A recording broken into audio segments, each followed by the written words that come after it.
আসসালামু আলাইকুম। So guys, আশা করি সবাই ভালো আছো, আমি ভালো আছি। তো গাইস, আমি আজকে মেঘের মধ্যে যাইতাছি। কোন জায়গার মধ্যে তোমরা অবশ্যই কইতাছি। আমি দুইটা ছাতি লইয়া হেরে যাইতাছি, কারণ আমরা আব্বা বন্ধের মধ্যে দান করতেছে, এই বন্ধ যাইতাছি আব্বারে ছাতি দিবার লাগিয়া। তো গাইস, এই গাছটা দেখবার পাইতেছো, এটা একটা বহুত ফেমাস জায়গা।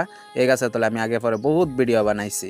তো গাইস, সরাসরি একদম পুরা মেঘ বৃষ্টি, একদম ঝড় তুফান আইতাছে। এই তুফানের মধ্যে আমি যাইতাছি আব্বার বুগলো ছাতি দিবার লাগিয়া। তো গাইস, সরাসরি তোমরা এই জায়গাটা দেখাই যে আব্বা কোন জায়গার মধ্যে দান করতেছে। খালি আব্বা এল্লাই না, আরো বহুত মানুষই আছে এই জায়গার মধ্যে। তো গাইস, এই যে দেখবার হয়তো তিরফলের তলে মানে সব কামলারা মানে গেহাইরা এনে মানে বয়ে রয়েছে, কারণ বৃষ্টি হইতেছে এই কারণে।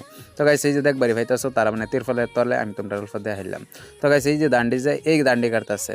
তো আব্বার কাছে গেছি, আব্বা সাথে লাগতো না, তো বাইর যাও গাছালায়। তো বাইতে আয়া পড়ছি সরাসরি, কারণ দেখবারই হইতেছো দিনের কি আবহাওয়া, একদম পুরা মেঘের মধ্যে। তো এর লিগে তো গাইস, মেঘ বৃষ্টি তুফান আর কারণে এই যে আমরা গাছের আম যে সব গেছে ফইরিয়া। তাহলে আম্মা কইতাছে যে আমডিকে হেরে টুকায় লইয়া পড়ে। তো গাইস, তোমরাও দেখাইতেছি আমরা গাছের আম কিরকম।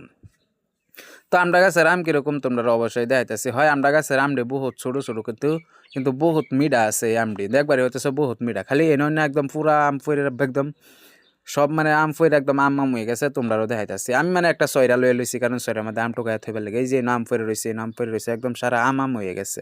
তো গাইস, সরাসরি দেখো আম টুকায় হেরে লয়ে পড়ছি, এখন যাইতেছি হেরে টেস্ট করে দেখি কিরকম লাগে। তো অবশ্যই এরকম ব্লগ দেখবার লাগে কার কার ভালো লাগে অবশ্যই কমেন্ট করো, আর আমার ফলো করো। তো সবাই ভালো থাকো।